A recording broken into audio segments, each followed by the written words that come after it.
तो हम थोड़ा सा डिस्कस किए थे हर्मिशियन ऑपरेटर के बारे में।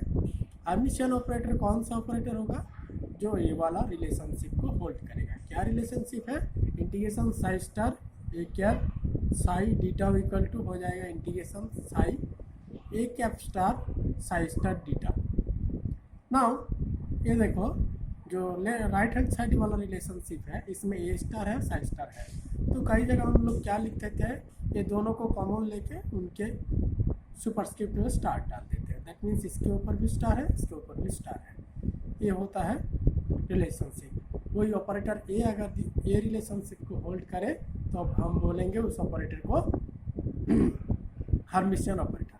अब एक टर्म हम लोग को नया दिख रहा है, that is d tau. D tau क्या है? डी टाउ वॉल्यूम एलिमेंट है। ओके, जब वन डायमेंशनल केस में हम इंटीग्रेशन करते हैं तब हो जाता है d tau equal to d x हो जाता है। टू डायमेंशनल में d x into d y और d x into d z और d y into d z होगा। दो थिंग्स रहेगा, दो चीज़ रहेगा। और थ्री डायमेंशनल में जब हो जाएगा तब तीनों रहेगा, d x d y and d z. So इसको डी टाउ को बोलते हैं वॉल्यूम एलिमेंट। क्लियर? ये कार्टेशियन कोऑर्डिनेट के लिए। अगर हम पोलर कोऑर्डिनेट में जाएंगे तब हमको आर थीटा फाइव फॉर्म में लेना पड़ेगा। ओके, वो हम हाइड्रोजन एटम जब पढ़ेंगे तब देखेंगे उसको। उसके बाद आता है ये जो हम स्टार का मीनिंग क्या है। किसी भी चीज़ में वो ऑपरेटर हो सके या तो फंक्शन हो सके, तब क्या करते हैं? स्टार का मतलब होता है complex conjugate of this function. Sai क्या है? Sai is a function.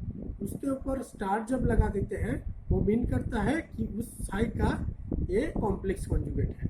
Complex conjugate का मीनिंग क्या होता है? मान लो साई एक फंक्शन है जिसमें एक आई वाला टर्म है, इमेजिनरी वाला टर्म है, e to the power i x. वो हो जाएगा कॉम्प्लेक्स फंक्शन, बिकॉज ये फंक्शन के अंदर एक रियल पार्ट भी है, एक इमेजिनरी पार्ट भी है।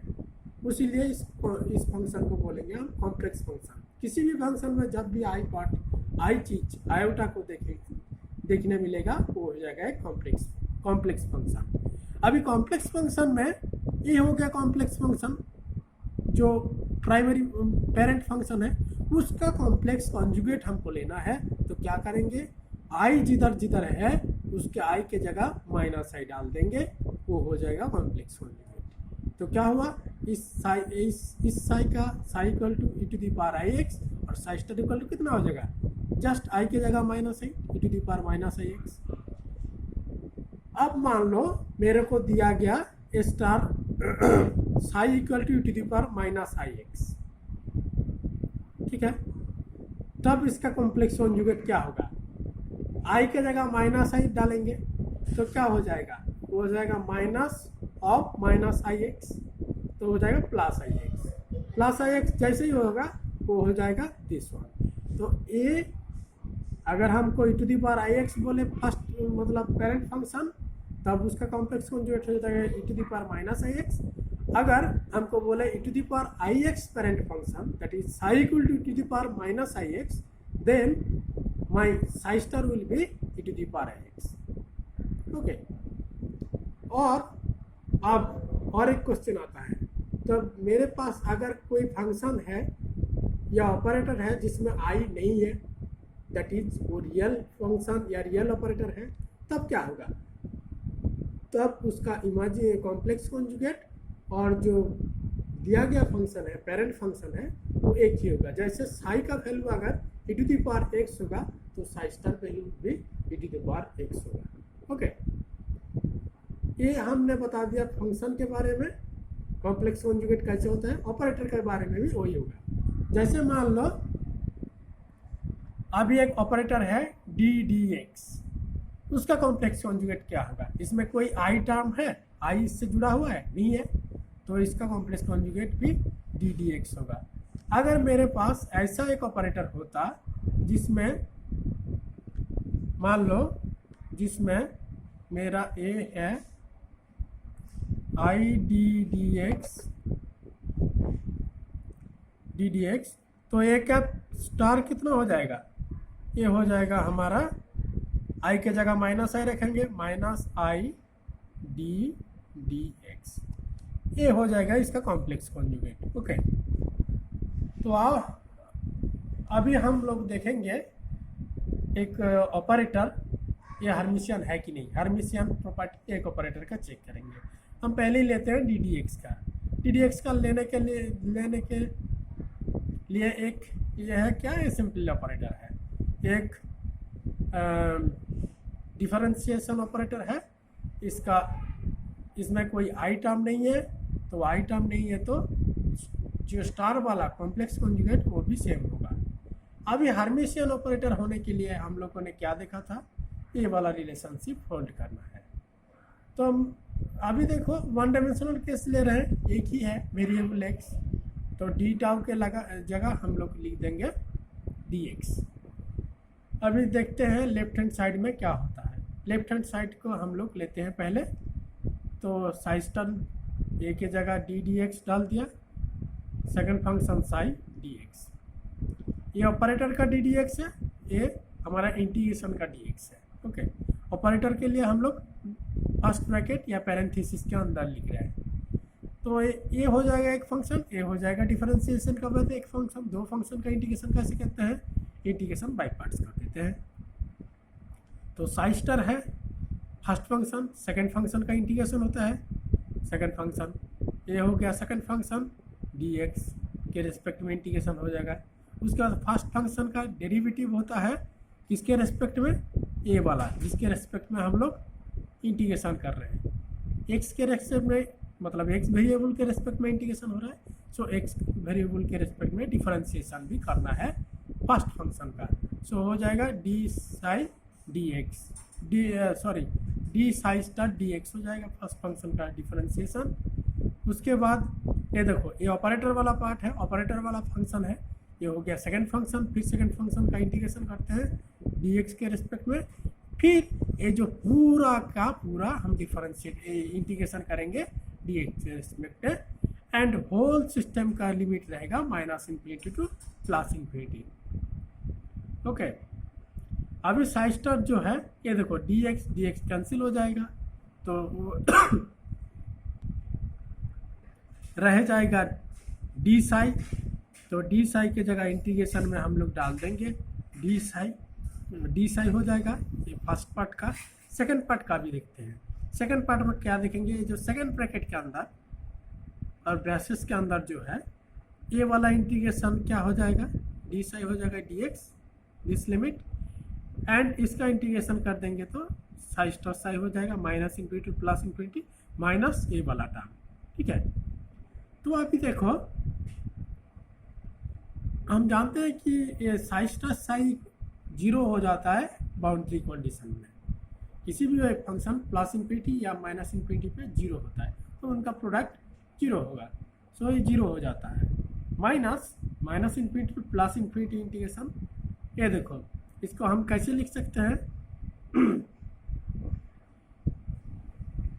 ये वाला फंक्शन इसके साथ कोई लेना देना नहीं है, एक फंक्शन है एक फंक्शन है, तो इस फंक्शन को हम पहले लिख देते हैं, साई लिख देते हैं, फिर ए वाला फंक्शन को लिखा है, ए वाला फंक्शन को हम थोड़ा ब्रेक करके लिख दिया है D d x Sai star d x. अभी डी डी एक्स क्या है, डी डी एक्स ही हमारा साई स्टार है, तो इसको ए स्टार है तो इसको हम ए स्टार लिख सकते हैं psi star d tau minus psi A star d psi star d x. ये माइनस आ रहा है और हमारा लेफ्ट हैंड साइड में क्या था, इसका ही था, माइनस छोड़ के बाकी थिंग था, ये वाला जो था डी एक्स लगा देंगे तो ये देखो left hand side equal to minus of right hand side, तो ये रिलेशनशिप होल्ड नहीं कर रहा है, लेफ्ट हैंड साइड और राइट हैंड साइड सेम नहीं है, तो d d x Hermitian operator नहीं है। अब आते हैं हम सेकेंड एग्जाम्पल में, जिसमें एक आई टर्म है। आई टर्म रहने का मतलब क्या है, ऑपरेटर अपने आप ही एक कॉम्प्लेक्स ऑपरेटर है। इसका कॉम्प्लेक्स कॉन्जुगेट क्या होगा, आई के जगह हम माइनस आई रख देंगे, minus i D T x. Okay, फिर सेम टाइप का इंटीग्रेशन हम करेंगे, double by parts integration by parts करेंगे। ये देखो फर्स्ट पार्ट का ऐसे ही आ जाएगा, आई को बाहर डाल देंगे, तो ए वाला 0 हो जाएगा। सेकेंड पार्ट में क्या होगा, सेकेंड पार्ट में वही सेम टाइप का इंटीग्रेशन, क्योंकि साई स्टार ए हो गया, ये हमारा ऑपरेटर वाला है, तो ये हो जाएगा आई साई, देखो i psi d psi star d x this one. Okay, अब ये तो हम जानते हैं 0 होता है, 0 इंटू आई 0 हो जाएगा। इसको हमने कौन से, इसके बारे में हमको उतना इंटरेस्ट नहीं है। ये देखो माइनस साइन को हम क्या किया, इंटीग्रेशन के अंदर ले लिया, तो प्लस हो गया बाहर में, इंटीग्रेशन के अंदर कहाँ घुसाया, आई के सामने रख दिया, माइनस आई को आप माइनस आई कर दिया, ठीक है। तब minus i d d x Sai star Sai D x. अब हम इस फंक्शन को पहले लिख देते हैं, साई, इस फंक्शन को, ये ऑपरेटर को, ये अब हो गया ऑपरेटर। अब हम क्या देखे थे, A star equal to minus i d d x, तो इसको लिख सकते हैं A star psi star d x.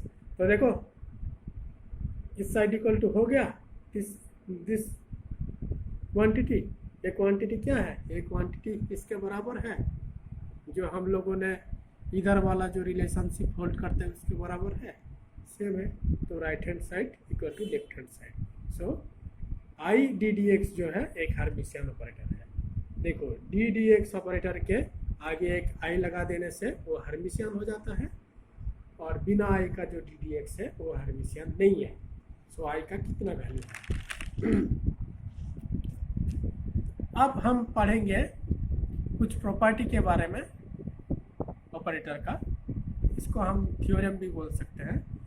इनमें से फर्स्ट थ्योरम है, if an eigen value equation is found by using a Hermitian operator then the eigen value must be real. इसका मतलब क्या है, कोई हर्मिशियन ऑपरेटर अगर आइगन वैल्यू इक्वेशन फॉर्म करे, दैट मीन्स वो ऑपरेटर क्या हो गया, वो ऑपरेटर हर्मिशियन तो है ही, साथ में वो आइगन ऑपरेटर भी है। किसका आइगन ऑपरेटर है, एक फंक्शन का आइगन ऑपरेटर है, उसी फंक्शन का ही हर्मिशियन ऑपरेटर है। तो क्या करेगा, आइगन ऑपरेटर के लिए जो रिलेशनशिप होल्ड करना है वो भी होल्ड करेगा, और हर्मिशियन ऑपरेटर के लिए जो है वो भी होल्ड करेगा, दोनों ही होल्ड करेगा, ठीक है। तो हम जानते हैं जैसे हर्मिशियन ऑपरेटर ए, ये आइगन ऑपरेटर भी है, किसका, एक आइगन फंक्शन साई का। एंड आइगन फंक्शन साई का क्या करेगा, एक आइगन ऑपरेटर आइगन फंक्शन के ऊपर ऑपरेट होने के बाद क्या होता है, आइगन वैल्यू देता है, और वो जो इक्वेशन फॉर्म में हम लिखते हैं उसको बोलते हैं आइगन वैल्यू इक्वेशन। सो आइगन वैल्यू इक्वेशन क्या होगा, मान लो एक ऑपरेटर ए है जो ऑपरेट होता है आइगन फंक्शन, ये आइगन ऑपरेटर भी है, हर्मिशियन ऑपरेटर भी, ये Hermitian operator operated on A eigen function. Eigen function क्यों होगा, क्योंकि ये आइगन ऑपरेटर है उस फंक्शन का। सो ये operator is both eigen operator and Hermitian operator for a function psi. तो ये ऑपरेट होगा साई के ऊपर, इक्वल टू क्या देगा, एक आइगन वैल्यू देगा ए स्मॉल ए, और वही आइगन फंक्शन आ जाएगा घूम फिर के। तो ये हो गया eigen value A.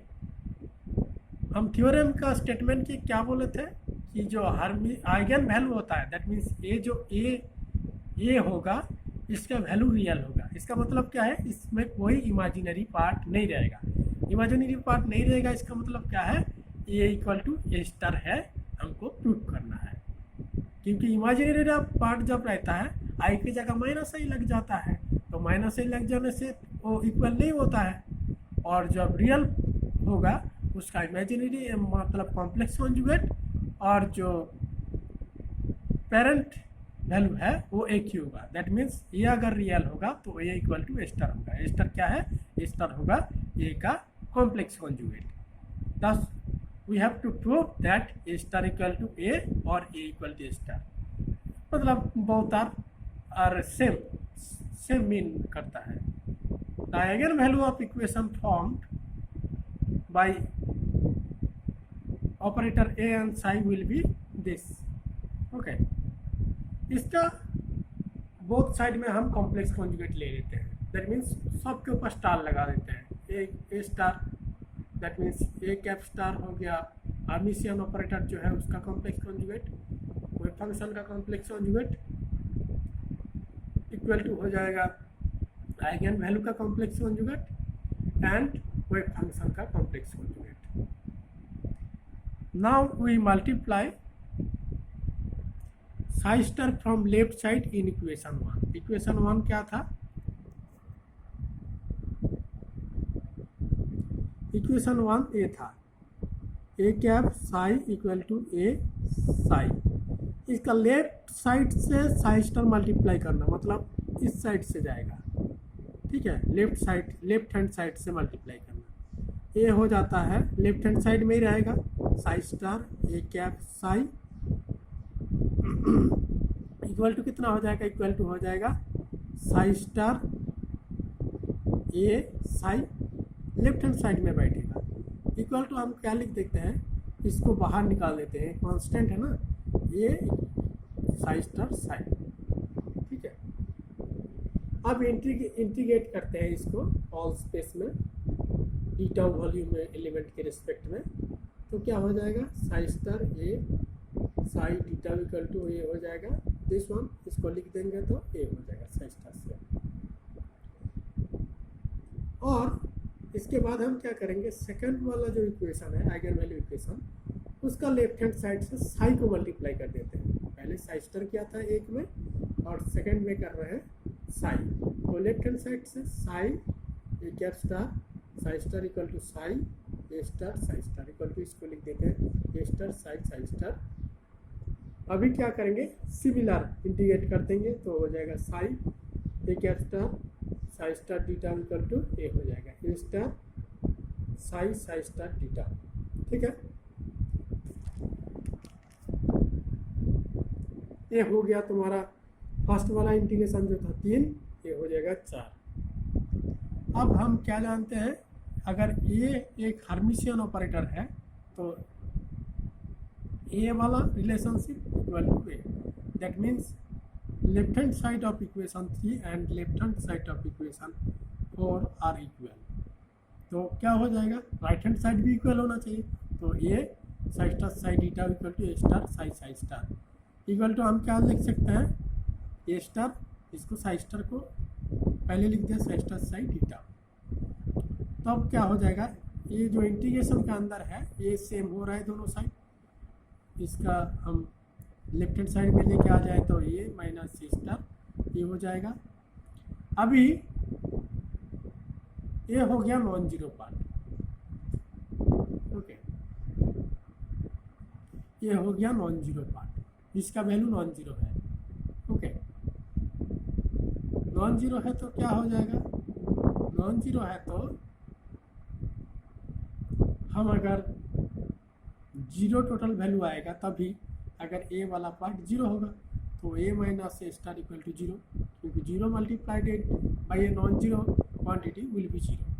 So A minus A star equal to zero, A equal to A star, that is two. हमको क्या चाहिए था, ए को ए स्टार और ए इक्वल दिखाना चाहिए था और A equal to A star दिखाना चाहिए था. तो हमने वो प्रूव कर दिया, दैट मीन्स ये जो है ये एक रियल क्वांटिटी है, ठीक है. ये हमारा प्रूफ हो गया. और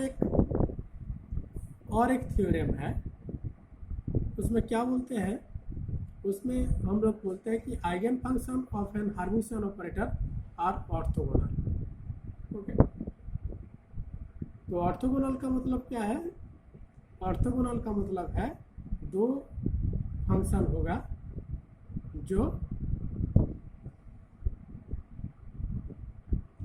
क्या करेगा, जो करेगा तुम्हारा ये जो इंटीग्रेशन psi स्टार psi डीटा, ये तो एक ही फंक्शन है. अगर दो फंक्शन लेंगे दैट मीन्स ऑर्थोगोनल फंक्शंस,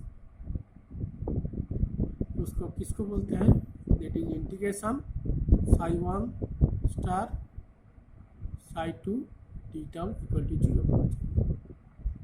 ये रिलेशनशिप होल्ड करना चाहिए, ठीक है. ये अगर होल्ड कर जाएगा तब psi1 को बोलेंगे psi2 का ऑर्थोगोनल.